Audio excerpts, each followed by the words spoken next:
Mobile background रे जो सब एप्लिकेशन गुड़ाक रन हो कि चलुव ताकू केमिति बंद करवा।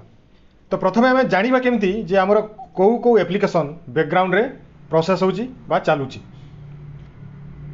तो चलतु मु सीरो सीरो आपको कहीदे। तो तापाई कौन करने को हम आमको मोबाइल फोन रो डेभेलपर ऑप्शन सेटिंग को जीवाक पड़ो। किंतु प्रथमे प्रथमे मोबाइल फोन रे डेभेलपर ऑप्शन एक्टिव हो न थाए। तो कौन करेंगे आपण डेभेलपर ऑप्शन को एक्टिव करेंगे। तो केमिति करेंगे चलतु ये वीडियो माध्यम कहूँ। तो वीडियो को आरंभ करने पूर्व आपको रिक्वेस्ट ये टेक रियांस चैनल को सब्सक्राइब कर दिंतु, वीडियो को देख सारा लाइक कर दिंतु एवं शेयर मध्य कर दिंतु। तो प्रथमे आम कौन करवा मोबाइल फोन नथिबा सेटिंग को ऑन करवा।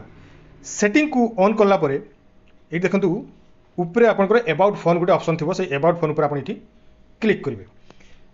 जदि आपनकर रेडमी फोन थिबो किंबा एमआई फोन थिबो किंबा शाओमी फोन थिबो किंबा पोको फोन थिबो तो आपण कौन करेंगे से अबाउट फोन को जाइकरी ये देखिए गोटे MIUI वर्सन थिबो। MIUI गोटे वर्सन थिबो, से MIUI वर्सन रे आपण इठी 7 थर क्लिक करेंगे। 7 थर क्लिक करदेला पर देखिए आपनकर डेभेलपर ऑप्शन टी एक्टिव हो। जदि आपनकर अलग कंपनी रो फोन थिबो तो कौन करेंगे आपन से अबाउट फोन को जाइकरी सेठी बिल्ड नंबर गोटे ऑप्शन थिबो किंबा सेटिंग रे कोठी भी आपन बिल्ड नंबर जदि पाई जिवे से बिल्ड नंबर ऊपर 7 थर क्लिक कर देबे। देखिए आपनकर डेभेलपर ऑप्शन टी एक्टिव हो। तापर डेभेलपर ऑप्शन टी एक्टिव हो गला परे आपन देखिए सेटिंग रे को जगह रे थिबो, किंतु रेडमी फोन एमआई फोन एगुडा करे आपनकर एडिशनल सेटिंग रे डेभेलपर ऑप्शन टी एक्टिव हो थाए। तो चलतु मु देखि दोची, एटा देखंतु मोर डेभेलपर ऑप्शन टी एठी एक्टिव होईची। तो प्रथमे आम जाना आसतु आमर कौ एप्स गुलाक बैकग्राउंड रे प्रोसेस होची। तो कौन करेंगे सबू आपण ऐप गुड़ा को गोटे पर गोटे ये टैप करके रखिए। टैप करके रखला ऐप इनफॉरमेशन को जीवे। ऐप इनफॉरमेशन को गला ये आपण डाटा यूजेज गोटे ऑप्शन अच्छी से क्लिक करेंगे। क्लिक कला देखूँ ये बैकग्राउंड डाटा गोटे आपंकर ऑन होकर अच्छी। तामाने कौन सी बैकग्राउंड से आपंकर प्रोसेस होची एवं बैकग्राउंड रे प्रोसेस होसवा द्वारा आपंकर बैटेरी को भी सी खाऊँ एवं आपंकर इंटरनेट डाटा को भी सारूची।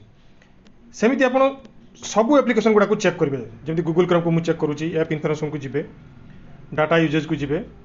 देखो बैकग्राउंड डाटा ये ऑन होकर अच्छी। तो आपण पाखापाखि जानी नियंतु जे आम मोबाइल जिते भी एप्लिकेशन आम यूज करूँ कि किसी एप्लिकेशन न भी यूज करूँ सेगुड़ा को बैकग्राउंड रे प्रोसेस होता है। एवं बैकग्राउंड रे जदि प्रोसेस हो तो कौन हम आमर मोबाइल हैंग हम। जदि आप गेम खेलुवे मोबाइल लैग हबार मोबाइल हैंग हबार चांस अच्छी। जदि आप कैमेरा यूज करुवे फोटो उठाऊे फोटो हैंग होकर आपंकर उठुव, वीडियो उठाऊे वीडियो भी आपंकर एमती हैंग हो जाऊ।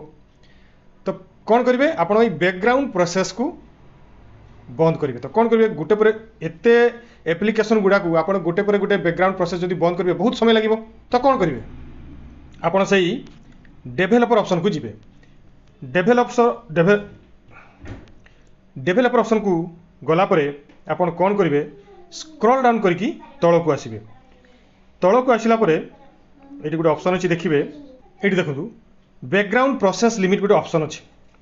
ये देखो आपंकर स्टैंडर्ड लिमिट रे ऑन होकर थी। तार अर्थ आपंकर मोबाइल रे जेते भी एप्लिकेशन अच्छी से आप यूज करूँ कि न करूँ सबू एप्लिकेशन गुड़ाक आपन बैकग्राउंड रे प्रोसेस हो।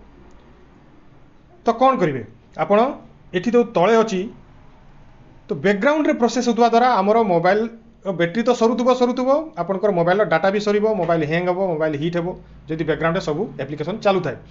तो करेंगे कौन आपड़ ये जो नो बैकग्राउंड प्रोसेस अच्छी से नो बैकग्राउंड प्रोसेस ऊपर आप क्लिक करदे।